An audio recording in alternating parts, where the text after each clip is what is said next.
And now, without further delay, let's begin today's event, sponsored by Accenture and hosted by American Banker.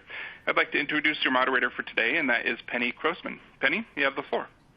Thank you, Adam, and welcome to this webinar on 2021 commercial banking trends. I'm Penny Croasman, Executive Editor of Technology at American Banker. Digital transformation has been a really big buzzword for the past year, probably more than in the past few years. And a lot of that is because of the pandemic, which forced many banks to close branches or go to appointment-only hours in the branches. So they were really forced to step up their game in their mobile and online banking. There's also been increased competition from fintechs and big tech companies that are gaining more users for their platforms and starting to take a little bit of market share from traditional banks. But within these kinds of broader trends, what are some of the specific investments and technology efforts that banks should be making to stay relevant and to compete during the coming year? We're here today with Jared Rohr and Chris Sislowitz of Accenture, who have been analyzing this and looking at this, and they have come up with 8 specific trends that commercial banks should be focused on for the coming year. Jared Rohr is Managing Director and Global Commercial Banking Lead at Accenture. He previously worked at Bank of America for 11 years, and before that he was an Army captain, and he was in Iraq during the Iraq War, during some of the heaviest times of fighting. Chris Sislowitz is Managing Director for Financial Services for Accenture. He has been with Accenture for 24 years. Welcome, both of you. Jared, do you want to, yeah, thanks for coming. Jared, can you tell us from your perspective, what has been really different over the past year? Because you guys have done this kind of exercise for the past few years.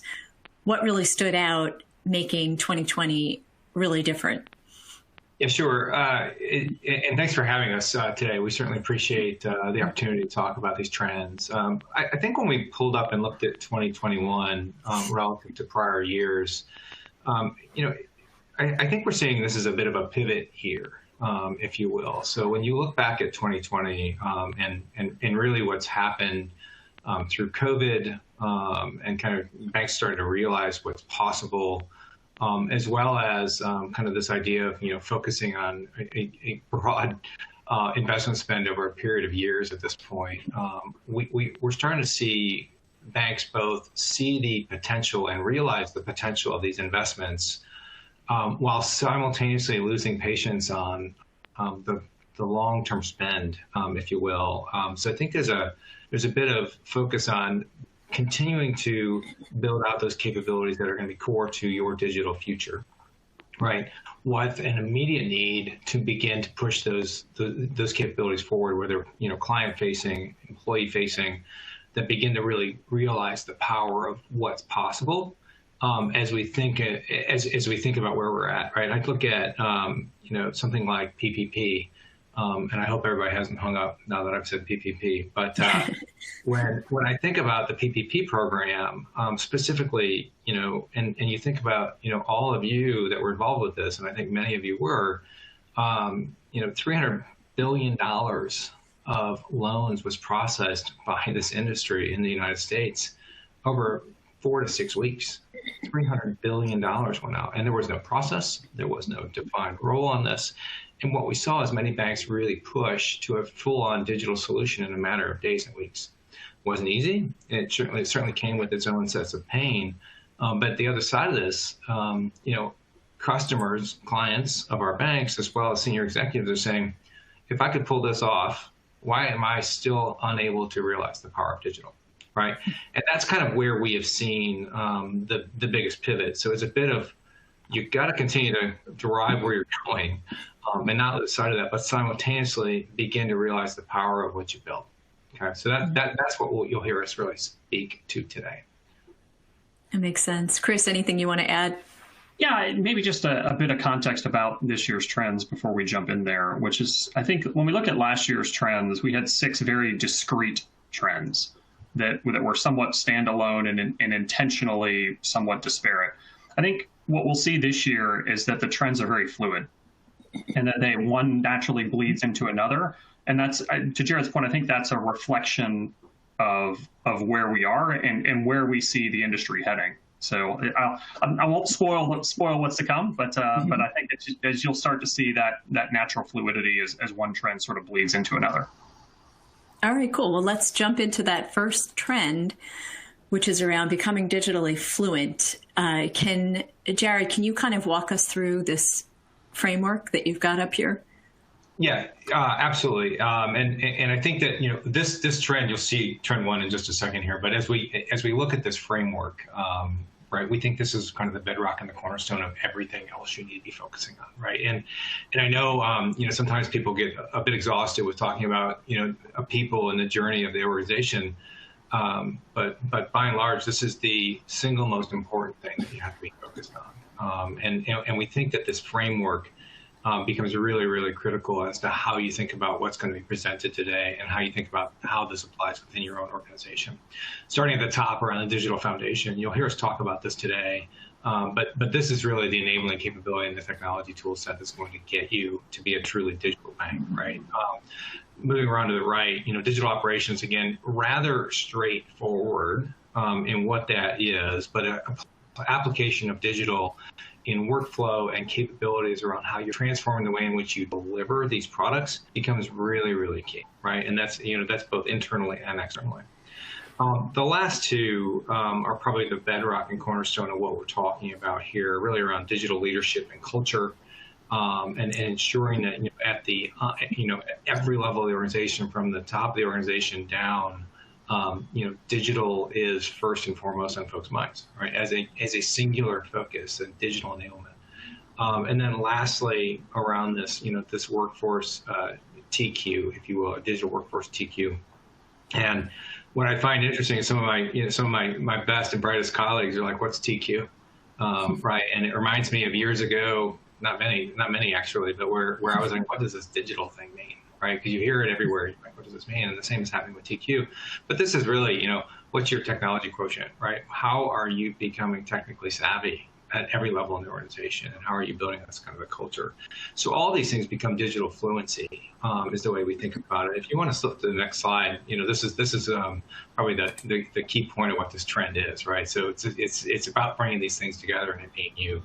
And when we look at, digital fluency and TQ, I mean, this is really just about every single person in the bank, and this is where this changes.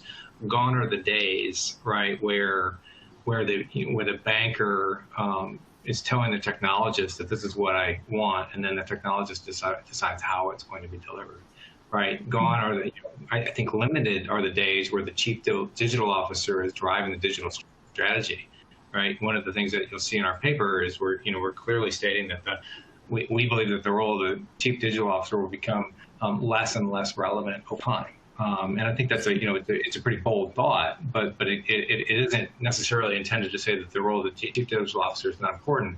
It's saying that power is going to converge with the business and it's not going to be separate. But to me, this cultural shift around digital fluency and TQ being how the organization runs itself is a fundamental difference. There's a bank down in South Africa, whose CEO has just become, a trailblazer, a Salesforce trailblazer, right? And the CEO is saying everybody's going to be, a Salesforce savant, if you will. And that's just an example, but I think important to think about as we move forward with this.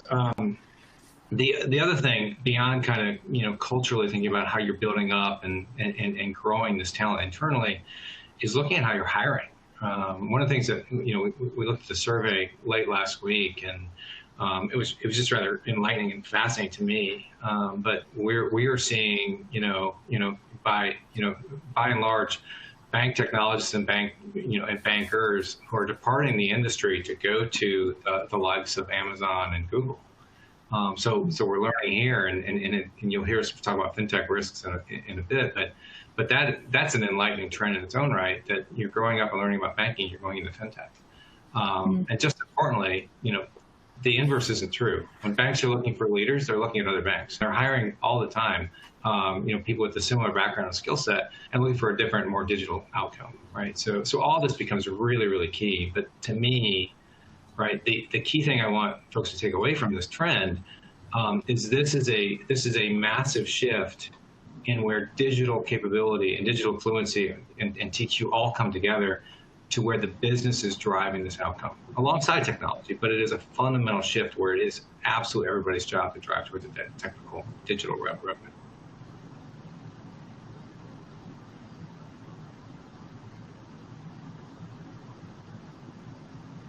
Did I lose you, Penny?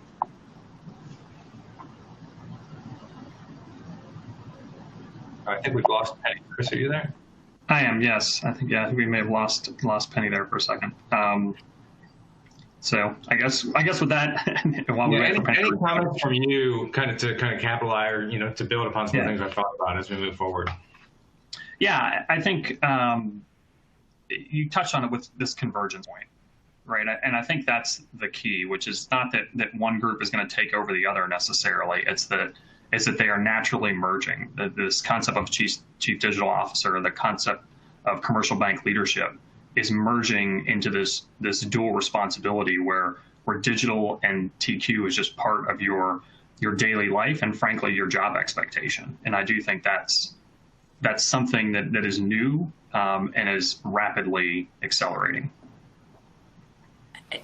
Do you think that that title, Chief Digital Officer, is going to go away? And are you seeing new titles emerge? I've seen Chief Experience Officer crop up a few times, kind of melding, as you were saying, melding the business side of having the great digital experience with the actual technology side of it. I do think they will go away over time. And I think it's important to state that we do not expect these titles to go away in the short term, right? Because they do need that kind of focus and really the enthusiasm of a single leader driving and owning that capability. But I also think, and this is important from thinking about culture and talent, that the chief digital officers and their teams, right? Something about the commercial banking or the corporate banking or the wholesale banking chief digital officer, in my mind, has a clearer path towards running the business than virtually anyone else in the next 3 to 5 years, right? And I think that's fundamentally different, right? So you're going to see folks who bring together those skills around understanding the business and the capabilities and the client needs. And knowing those things and building those into a technical roadmap or thinking about digital capabilities, having the ability to kind of run this business. And that's a fundamental shift from what we've seen in the past where, the majority of our banks are led by, traditional bankers. And frankly, that's a good thing. But I think that for those folks to continue to drive towards the trajectory that they hope to continue to have, it will be on those business leaders to build this digital fluency and this TQ within themselves and within their leadership teams. So you're saying people on the business side are going to have to improve their technology quotient. How do they go about doing that?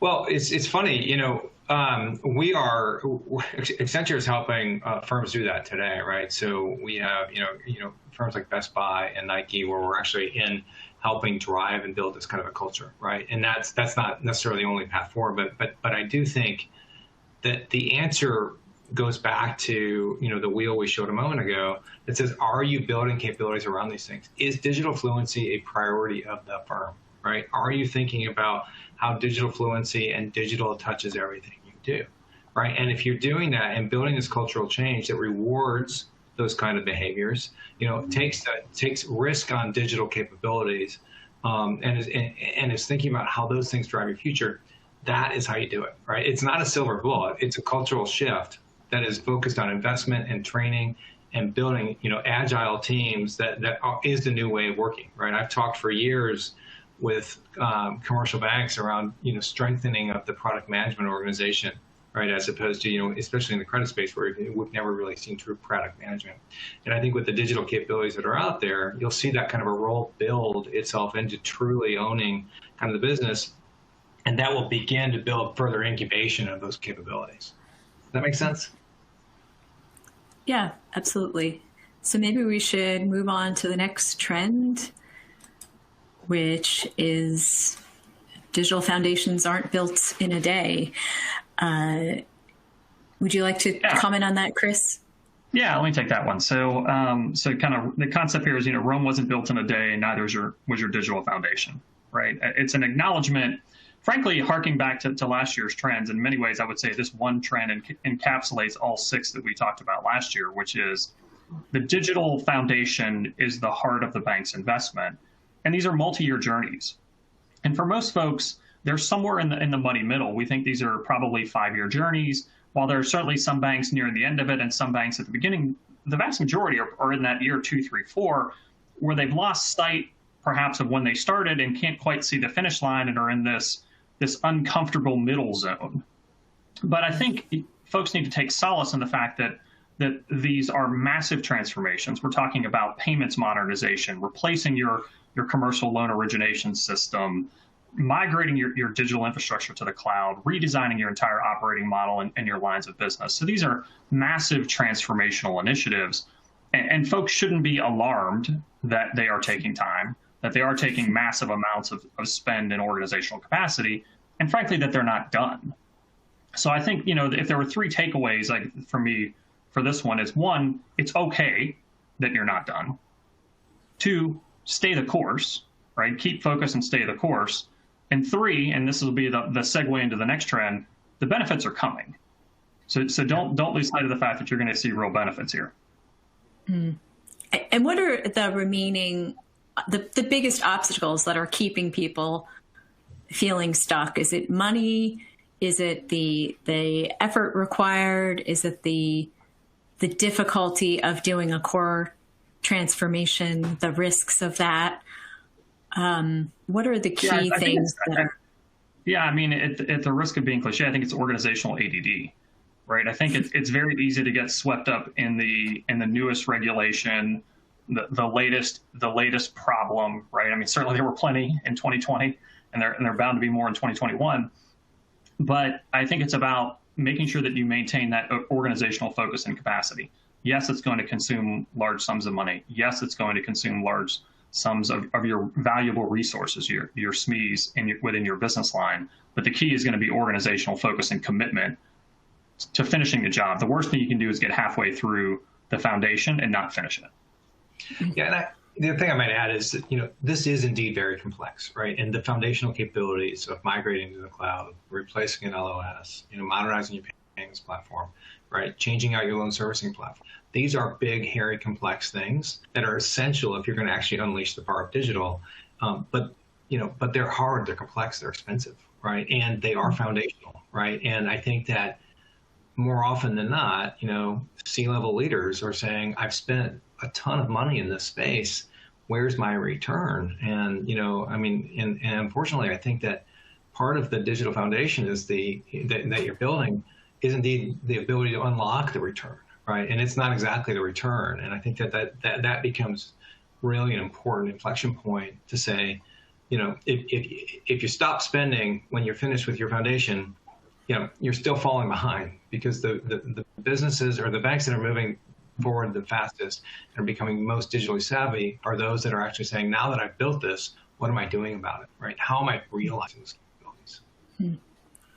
So I think in your report, you called out commercial loan origination and accounting as like a priority for these digital foundations. Why did you emphasize that? Is that partly because the door was opened by the PPP? No, I would actually say it's a good question, but I think it actually goes back farther than that, which is, frankly, they were the most behind. If we, not to say that things like payments modernization and others aren't important, but credit is a backbone of a lot of banks. And in many cases, it was the most neglected platform that we've seen. So a lot of folks have I would say that the investments in those platforms started 4 or 5 years ago, but have really accelerated, particularly outside of North America in the past 12 to 24 months. And we continue to see that trend accelerating. And again, it's largely because it's commercials where the banks are making money. And if you look at where they make the most money, and again, we're sweeping generalizations here, but where they make the most money is in credit. And lo and behold, those are the most archaic platforms in the commercial bank. It's sort of ironic when you think of it that way. All right, maybe we should move on to the next trend. The digital ROI is the name of the game. Chris, do you want to start off with that one? Yeah, I feel like we sort of gave this one away a little bit when we were talking about the last one, but that goes back to the comment I was making earlier. These are somewhat fluid, and they sort of roll from one to another. This is a broad recognition that foundation isn't complete. And as Jared mentioned, we have to start demonstrating value out of it. I have no doubt there are executives on this phone who are feeling the pressure and are having to answer the questions of when am I going to start seeing the returns on these big investments. And there's a good news, bad news story here, right? The good news is they're very close, and they're very tangible, and they're very meaningful. The bad news is it is going to take even more of your organizational capacity to go just and dig just a little bit further and push a little bit more on these sort of ancillary features to realize the benefits of that foundation. So whether you're giving new analytics to your RM through your CRM platform or your loan origination system, whether you're bringing in machine learning to make better risk decisions or automation to improve the efficiency, you've still got to take that incremental step, which is going to be hard. And back to that organizational focus point, you can't lose the sight of the foundation, but if you don't start to acknowledge and receive the ROI, you are going to start falling behind. Jared, anything you want to add? Yeah, I think too. There's a mindset here. I've seen some banks try and do this where I get that digital ROI is the name of the game, and I want to skip trend 2, which is building my digital foundation. And I'm sorry, you can't. And it's pretty straightforward, right? If you haven't, enabled an open API infrastructure, then you can't expose the data, right, in an effective way to build on the capabilities. If you don't have the power of cloud computing, you're not able to analyze the data, right? All these things start to play together. If you still can't, measure the cycle time of a loan because you haven't built a capability around your loan origination, well, my goodness, you have work to do, right? But I think it's important to recognize that you have to be able to do both, right? One of the things that, sort of jumps out of my mind is we think about 80% of the spend on the digital foundation, right? But over half of the value coming out of digital return or digital ROI, right? And I think that becomes really, really key. The other thing I'll reference is we did a report late in the summer around SME banking, and really we surveyed I think 1,300 different SMEs, and one of the big insights that we saw there was this idea of how are you building a framework around digital, right? How are you kind of measuring your impact and power around digital? And we came up with a framework around 4 simple words around empathy and focus, efficiency, and responsiveness. Right, and said, every single program you're thinking about should be actually measured as whether they're bringing those kinds of outcomes, right? And there's been a lot of people have pushed on me and said those aren't outcomes, and I was like, well, they actually are, right? If you're thinking about them properly, they are indeed outcomes, and every one of your programs should be measured on whether you're doing those. So pick your own kind of key priority and focus areas, but those are the kind of things that are going to enable and empower your digital experience, right? So that becomes really, really important to me. But I think the key here is this is a bit of no more dabbling. Digital is real, right? Your C-level leaders aren't going to take and have any patience for you not delivering on the digital ROI. There's no way of going in and say, I understand, but all I was building a foundation. Not enough, right? And you're going to be able to have to demonstrate that the foundation is being built, and while you're building the car, it's running down the road. And this is how we do it. Do you see that the digital ROI is coming mostly from the revenue side, like trying to push more loans through your apps and websites? Or do you see it more on the cost-cutting side, like, for instance, having a virtual assistant that answers more questions, so fewer people are going to the call center, that kind of thing? Yeah, well, I think it's a great question. Sorry? I would say yes. Yeah. Why don't we pivot to number 4, and I'll answer it as I think about this next trend around digital experience, right? I mean, to me, right, what I have seen, again, if you're thinking about the foundation as about a bit of internal housekeeping and keeping your house in order, improving what you're doing. Banks have been able to get away with improved cycle times, better transparency, faster time to yes.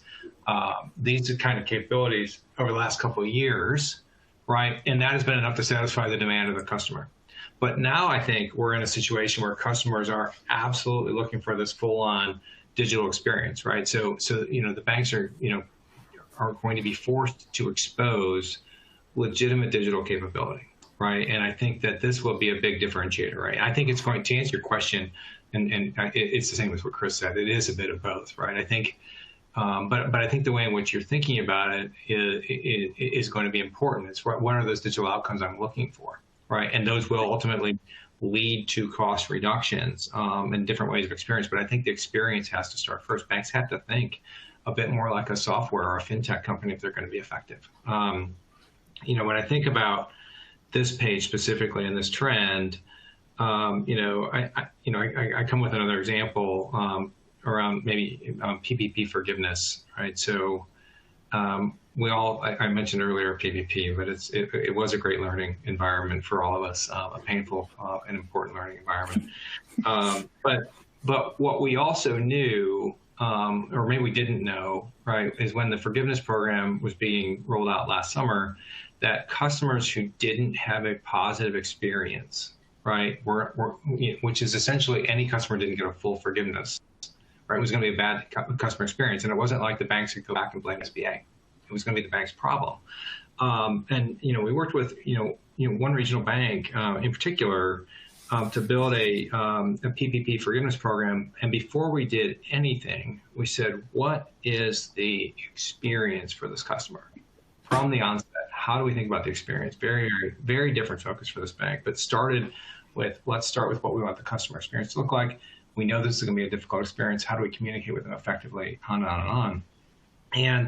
And that was a really significant paradigm shift for this bank and for their customers. And it has had a significant outcome for both the way in which they operate and are interacting with their customers, but also how they're thinking about, this idea of the business of experience, if you will, or BX, as we call it, as something to take forward and really begin to put at the onset of everything they do, right? So we look, and again, I think other banks too, is that what I've been able to do around origination and forgiveness is the baseline of a true digital end-to-end loan capability from a portal origination all the way through, right? That's not something we've been able to do before. So that is a full-on digital experience. But again, customers are taking notice. Customers are looking to banks to very much think about how you're going to build out a capability that is around experience. And yes, the role of the chief experience officer is going to matter in this, very much so.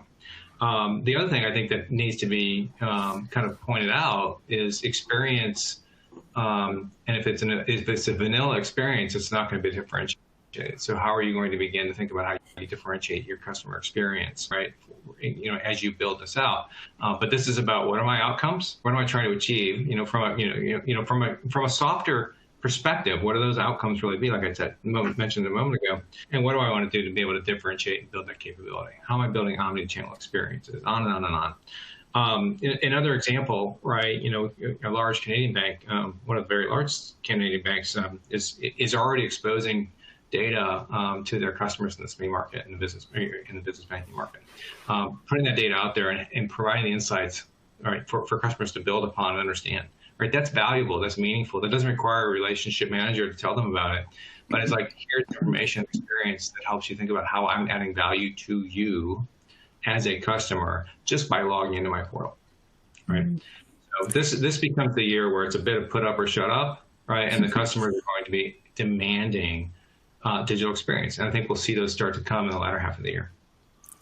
Well, you make the good point in your report that banks have a risk of disappearing into a sea of sameness.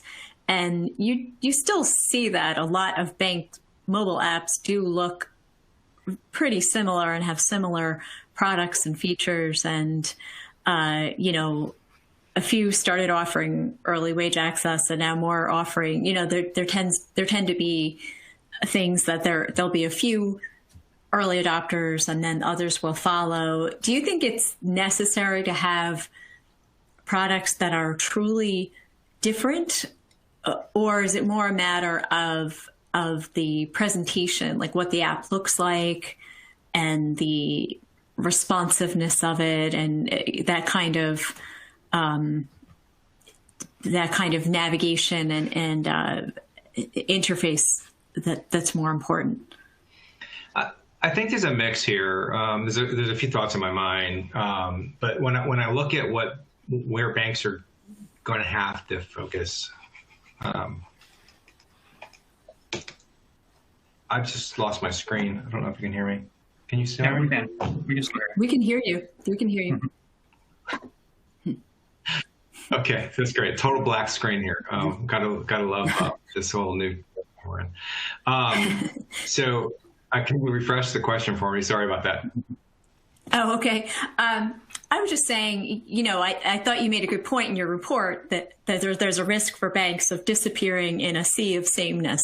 So my question is basically, how can a bank really stand out as different and present its app as something really fresh and different from rivals and from fintechs, et cetera? Well, you could start with when you click on the loan tab, not having an 800 number, for example, as to how to apply. You could start there. But I do think, there will be a bit of sameness to some extent across, right? And I think we'll see banks split into a couple of groups, right? And some banks are not going to transform to truly digital banks, right? And I think ultimately we'll look a bit more like utility players at the end, right? They will have a balance sheet, they will have basic capabilities, but they will lose the most interesting and most profitable components of their program to fintechs, to other banks who are a bit more digitally savvy. The second thought I have is the stickiness of these experiences will matter, right? So, we all have our own personal online banking, and you probably wouldn't bank with your bank forever, right? Because what a pain it is to change, right? And once that value is there and you're embedded in the capability, you don't want to change, right? So how are you, one, retaining your customers, but two, building a capability that's so dramatically better, right, from a customer experience perspective, from an insights perspective, that that customers are going to come to you, right? Not just the relationship, but the capability and the insights and the experience that you provide. Anything from you, Chris? Yeah, I would say we've for a long time we've talked about look and feel, right? But as you said, the look is starting to be very similar across the different organizations. The feel is where I think you can differentiate, right? Yeah. It's that, what's that behavior, what's that interaction, how are we enabling new capabilities to improve our client engagement, right? How are we differentiating the way in which we relate to our clients? And I think the pandemic really cast a light on all of this to say, where do we have gaps in our client interaction model? And now how can we, knowing what we just learned over the course of the last 9 or 10 months, how can we apply that in a way that improves our experience and improves the way we interact with our clients moving forward? All right, maybe we should move on to trend number 5, which is to do with actionable insights, which actually, Jared, you did mention that a minute ago.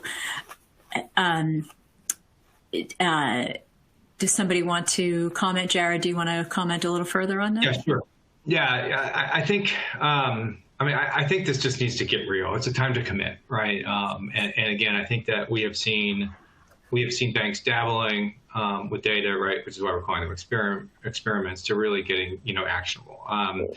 I believe as we talk about, digital ROI in 2021, this is the most obvious place to be focused and build out that digital ROI, right? This becomes a place where, kind of tying a lot of things we talked about, but this becomes a place where you're starting to build, technical savviness, right? Because you're building out capabilities that are helping your RMs and your underwriters understand how insights and analytics can actually help them, not something they should be afraid of, right? It provides you capability to put insights in front of your customers. It should drive better proactive risk monitoring, which may become important. We're still trying to figure out what's happening with our broader credit trends, right? And ultimately allow you to put the right insights in front of customers through your RM, right? But this becomes, to me, an area that it's just time to get real and time to get focused, right? And many of my clients over the past year have heard me say, just pick a use case and get going, right? And it doesn't even have to be the right one, but you've got to get going, right? This is the easiest incubator you have in the laboratory. But it has to become, actionable. It has to become real. And just as important, right, when we go back and talk about the business experience a little bit, and the employee experience matters just as much. Right. So I think, as I think about the RM population, for example, right, we talk a lot about providing, much better insights around around a customer, around either a next best offer or a sales pursuit, or just a better client discussion at the cornerstone of everything we do. But our RMs, by and large, are not, digitally, they're not analytical in nature, right? They're a bit afraid of the data. And, often what I've seen, frankly, over and over again, is a dashboard for RMs that just overwhelms, right? It just overwhelms. It's just all the data in the world, but it's not actionable. It's not consumable, right? And if it is, it's believable, right? So I often say, get started, make sure it's believable, make sure it's consumable, right? And put it in front of your RMs so they can go have the trust in what you built that is actually, a bit of I'm here from corporate and I can help, right? So those things really become the driver in my mind. But all of this becomes key. The idea of micro-segmentation, 360 views, proactive insights, all this is important. But I don't think banks will be able to either harness it or put the investment in place to build this out, because I think the data's there. I think that the data lakes have been created by and large, right? The data's there, but it still hasn't been harvested in a way that derives the right insights. Yeah, it seems to me we've been talking about actionable insights for years, but there aren't that many people really executing on that. What is the biggest hang up right now? Is it still just getting all the data in one place, like all the data about a customer and all the different channels that they use, that kind of thing?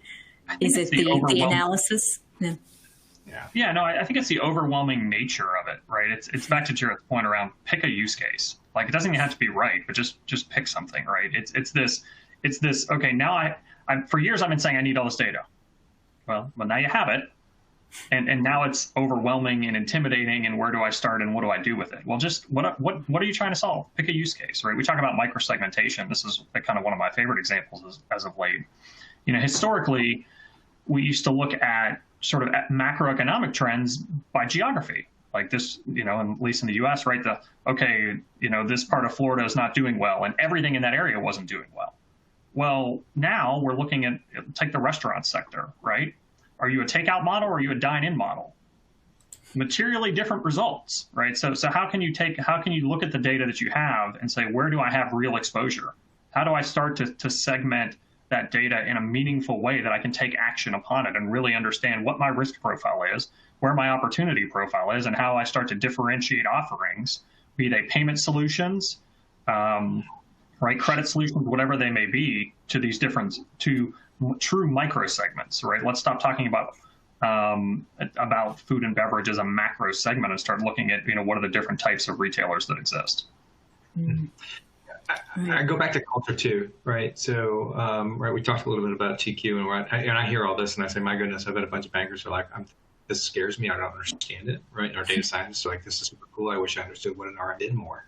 Right. And I think it's about bringing these people together, prioritizing this and building upon it. But this is about a culture that says, if I'm not, razor focused on using data to drive insights as a core capability, I'm not going to be able to get there. I can't dabble in this space. I got to be all in, and I got to build on it, and I got to trust that I can take that little snowball at the top of the hill and make a big giant, big giant snowball out of it. Snow seems to matter. Unfortunately, I have sunshine, and I apologize for that for the rest of the 48 states that don't today. All right, cool. Maybe we should go on to the next trend. Every business is a fintech business. Chris, do you want to comment on that?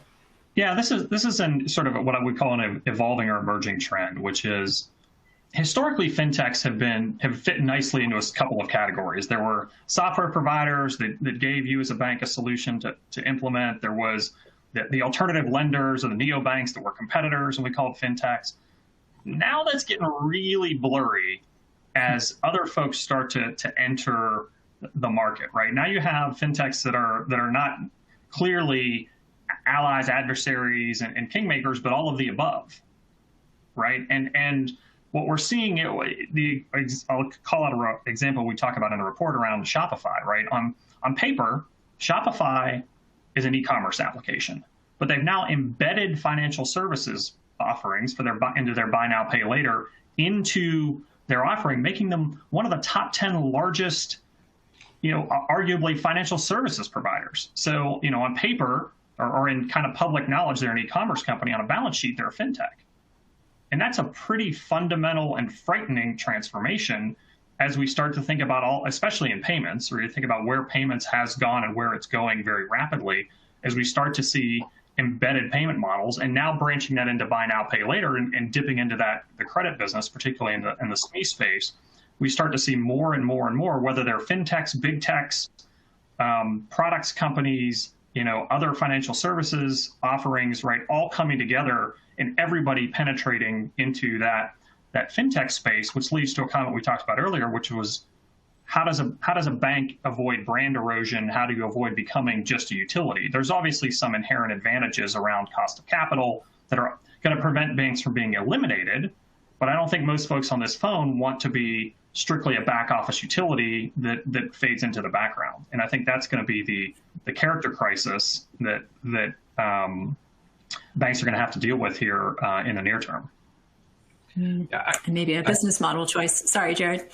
That's all right. I feel like a bit of a broken record here, but I'm going to go back to, talent and culture a bit. And I think about, the example of Shopify and how interesting that sounds if I'm trying to build out the capabilities Shopify is trying to do, and how cool that sounds, right? And then we're saying, go replace your own servicing system, right?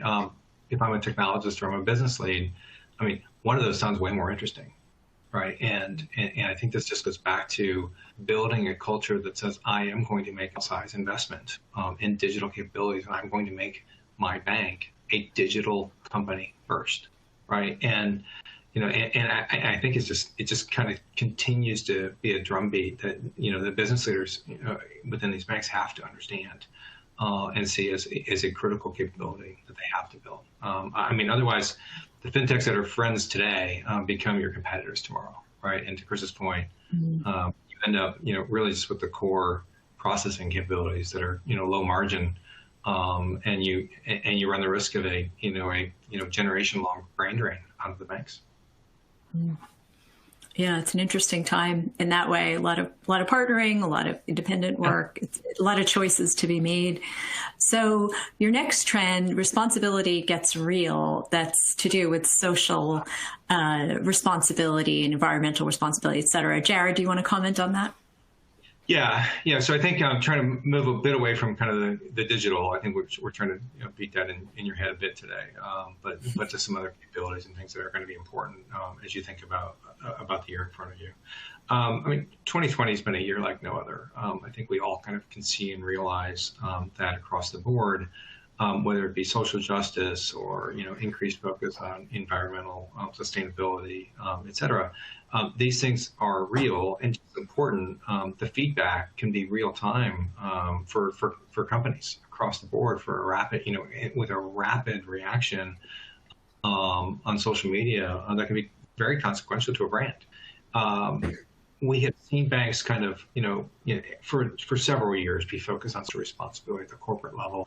But we see a pretty significant pivot here within banks now to really put a posture in place to say, not only am I thinking about sustainable green operations within my bank, or not only am I going to not drill in the Alaska wildlife refuge, right? But I'm also going to think about before the regulators do, how I take my book, my loan book, and think about how it's diversified and use it for goodness, if you will, right? And this becomes probably, the most outsized impact banks can have on society. And not to sound too Pollyannish, but the way in which the balance sheet gets deployed, right, will matter. It's going to, we're already seeing it begin to be regulated within Europe, right?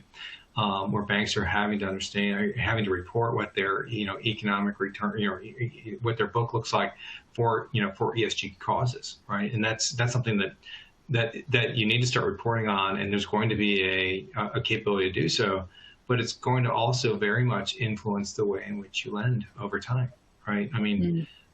You think about the shocking announcement from General Motors just a week and a half ago that all cars will be electric. Wow, right? So, you think about, and that's a bit easier to get your head around, right? Because that is, the combustible odor is going away. We see that. But what are banks doing to help drive and pivot towards this new future? It's no longer an option to sit on the sidelines. But I think importantly, just like as we've seen across the global economy over the past year, banks, through government support, have been a bit of the heroes this go around. And I think with responsibility have the power and the ability to have an outsized impact more than any other industry. Yeah, I think the OCC briefly tried to make banks rethink the idea of not lending to certain gun manufacturers or not lending to oil drilling projects, but that was shut down. So it looks like that trend will continue. So let's go on to last trend, from disruption to distraction. Chris, do you want to kick things off on this one? Sure. I mean, I think it's an understatement to say that 2020 was a year of disruption, right? But I think every bit as important of that is to acknowledge that 2021 promises to be the year of distraction.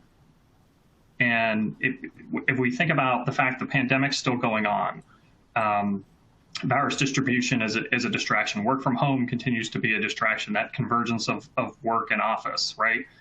So that's just the personal side of this. And then you think about the macroeconomic positions, right? You've got a new U.S. administration. You've got Brexit. What's going to happen to CRE portfolios, which have long been the sort of stalwart of the bank, right? So what's going to happen with all of that? And it's going to be really easy to lose that focus, right? Either are you going to be an acquirer, or are you at the risk of being acquired, right? So as M&A sort of jumps to the forefront. So I think as we think about all of those items, it's really easy to lose that organizational focus. Going back to some of the points we made around the digital foundation and sort of digital ROI, it's going to be really easy to get distracted by what's happening with LIBOR to SOFR, or what's happening with the new administration, with whether it's eco lending reporting or whatever it may be. You're going to have to figure out a way to carve out your resources, both financial and more importantly, personnel, to stay focused on your core initiatives and not just chase the latest rabbit. All right. Jared, anything you wanted to add to that? Yeah, I think that, I think Chris is totally right? I think that when we look at what we've presented to you today, this is a pretty sizable amount of work to get done. And it's a bit overwhelming, even though they're, kind of simple in concept. And then, in a perfect world, that's what you go do. But in the real world, we have distractions all around us. We don't have the money, right? We don't have the right resources. We're still trying to build a talent structure. We're being asked to cut heads as opposed to build new capabilities.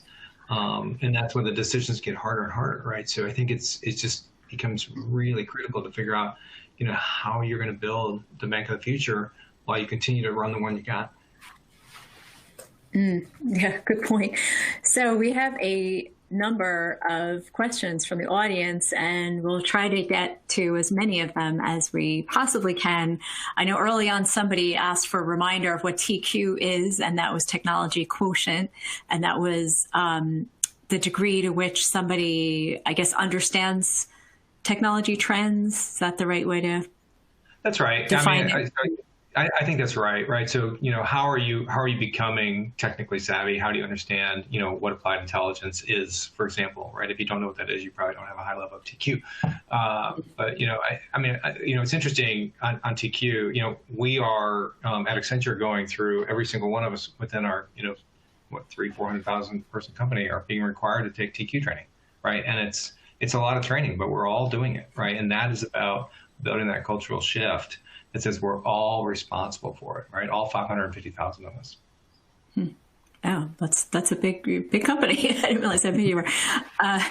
The next question is, how long will clients wait for banks to truly deliver a full digital experience? I guess that's rhetorical, but. No, it is, but it's an interesting question, right? Which is, until there's a better alternative. Yeah. Maybe is the way I want to answer that, right? I mean, to Jared's point, changing banks is difficult, but eventually people will do it if there's something attractive enough to jump to, right? We're already seeing that to some extent in the SME space with some of the payment providers and et cetera, right? So at the moment, banks still have the capital sheet balance, still have the leverage, and frankly, still have the relationships. But if they don't deepen those and harness those relationships, they will start to erode over times. And as it's less about, to me, about fintechs, but I would be more worried about big tech and frankly, some of these other providers like an Amazon or a Walmart, or who are the other big firms that are going to finally get over this fear of regulation and this fear of the balance sheet and just jump in headfirst into that arena. Yeah, I mean, even when we were reflecting on what we wrote within Trend 6 in the report, I mean, Chris and I kind of were like, wow, this feels like it's all over the place. And I mean, it is. I mean, deliberately, I guess, because the idea of what's happening and where the disruption is coming from isn't clearly defined at this point, right? And I think it important for banks to recognize that it's not clearly defined, but it is on our doorstep. Right, and whether it's coming from within a bank or within a fintech, or from within big tech, it's here, and it's a bit unclear as to exactly what it is, but we can kind of get our head around what we think it is. So I think I just think it becomes really critical. I think the broad point is, something's coming that will fundamentally disrupt the way in which we're banking, commercial banking, and that's kind of where we are. So, how are we as an industry reacting to that and building that and defining it as opposed to reacting to it? I think this next question is a good follow-up on that.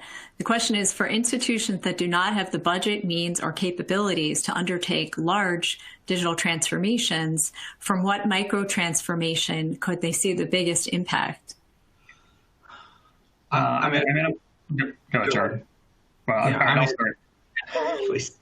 After you. I would say, don't underestimate the impact of operating model improvements, right? Which frankly don't cost a lot of money, right? They do take institutional focus, and we've seen tremendous value being driven both in efficiencies, revenue uplifts, et cetera, out of non-technology plays. For all the digital talk that we've mentioned, that it is significant, and at some point you're going to have to cross that bridge. The way in which you can fund it, in many ways, is through an operating model improvement, right? Streamlining your organization, looking at your organizational silos. Do you have your resources deployed consistently and in the highest and best use? And are there really opportunities to either consolidate, streamline, revisit, and improve the experience of the customer without touching a drop of technology? Yeah, interesting. The thing I might add, strategic fintech partnerships is going to be key, right? If you don't have the money to compete on your own, then you're going to have to figure out how you're doing some buy the drinks with the right, fintech partners at a minimum. That makes sense. I think the next question might be related to our new presidential administration. What is the risk of increased banking regulation and higher corporate taxes on banking industry performance through 2022? Do either of you want to take that on? Not really. That's fair. I think it's safe to say that. It's pretty safe to say that we're going to see some pretty sweeping changes, right? I think we've already started to see them. Like I said, with the environment and immigration and some things that aren't maybe as directly applicable to banking, but I think it's naive to think that we're not going to see a shift back. Personal opinion, right? Not Accenture's or anybody else's, right? Personal opinion. I think we'll see the focus first and foremost go back to the consumer. So I think the commercial bank has a little bit of insulation there, but sooner or later it is going to make itself over to the commercial bank. Jared? Yeah, increased regulations likely coming. It's critical that it not distract from where you're trying to go, and it's important that you think about, look, as a former banker, it was clear to me that manual processes and woeful technology were the root of all regulatory problems, right? So it's not like what we're talking about here today about driving a better infrastructure at the core will allow you to be more nimble, be it around reporting or around process changes or additional steps for verification, whatever it might be. So I think that, if you're thinking about these things in the right manner, then this can indeed strengthen your posture for increased regulatory focus. All right. We have a question about digital currencies. The question is, digital currencies are now becoming a part of the financial ecosystem, with Bitcoin leading the trend. If banks begin to adopt the custodial options to hold the digital assets for fees and building credit facilities around those, do you think this trend will catch on and become profitable in 2021 and beyond? I guess profitable. I mean, I'll start by saying I'm not a cryptocurrency expert by any stretch here, right? Do I think cryptocurrency? Let me start with a couple of facts, right? I don't think cryptocurrency is going away, No. right? And it can already be profitable if you know how to handle it, right? Are we out on the street, telling banks to go get heavily into cryptocurrency? No, right? There's a lot, from my perspective, right? Again, opinion. There's a lot safer bets. That's not to say that there aren't going to be banks who do that, and banks who make a ton of money off of it. But like I said, that's not my recommendation in the short term. Yeah, I look at what's in front of you, right, or of us as an industry, and say you need to look for a couple moonshots out there, right? Because it's coming, and you need to be able to experiment and have a culture that's going to allow you to fail, and think about how you can take and reinvent some of your core products, right? You need to do that, and this might be one we're taking, but importantly, I believe you're oversubscribed already, right? From a resource perspective, from a spend perspective. And it's going to be important that, as you make room for a couple of moonshots, that you think about very carefully which ones those will be. So it's not a direct answer, but I think an important reminder that, the focus of delivering is really, really critical here. All right, great. Well, unfortunately, we're just about out of time. I believe we have a link to people in the audience can download the full report that we've been talking about. It's right here. But I want to thank our speakers, Chris Sislowitz and Jared Rohr. And I want to thank Accenture for joining us today. And I want to thank all of you for your time and attention. And I hope you found this valuable. And I hope everyone has a great afternoon. Thank you. Thanks for having us.